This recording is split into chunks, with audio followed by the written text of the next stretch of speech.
the expenses between a mutual fund and an index fund are quite dramatic, and I would say most investors don't understand really, what's going on here, how much is this costing me. You see these little numbers, but over time, these things can make a huge difference. If we take a look at this chart I put together here, we can see that the S&P 500, the SPDR S&P 500 index fund, the expense there is 0.09%.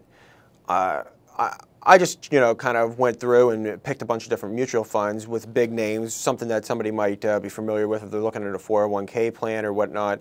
You got the Goldman Sachs, PIMCO, PowerShares, Oppenheimer, and there's not a single one that really even comes close to the same expenses as that S&P 500 index fund.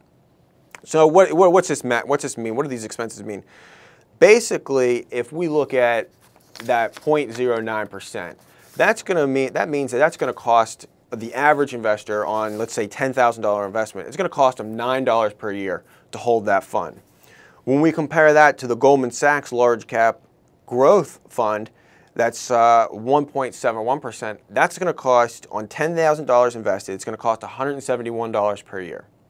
That's a 19 times different.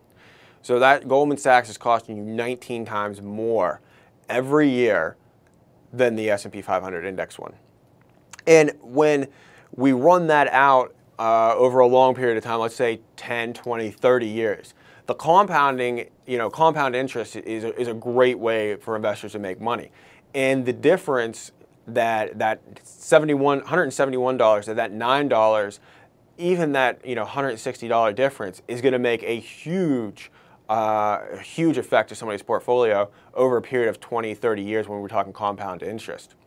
So these expenses might seem small, and $170 might not seem like a big deal, but it is, and it's going to affect your portfolio returns dramatically over a long period of time. Now, again, I'm not saying that we're not going to be able to find any mutual fund that has low expenses and that's worth that's not going to cost you a ton of money, but on a whole, mutual funds are going to be a lot more expensive, even if it's 2 or 3 times more expensive. That's a big difference.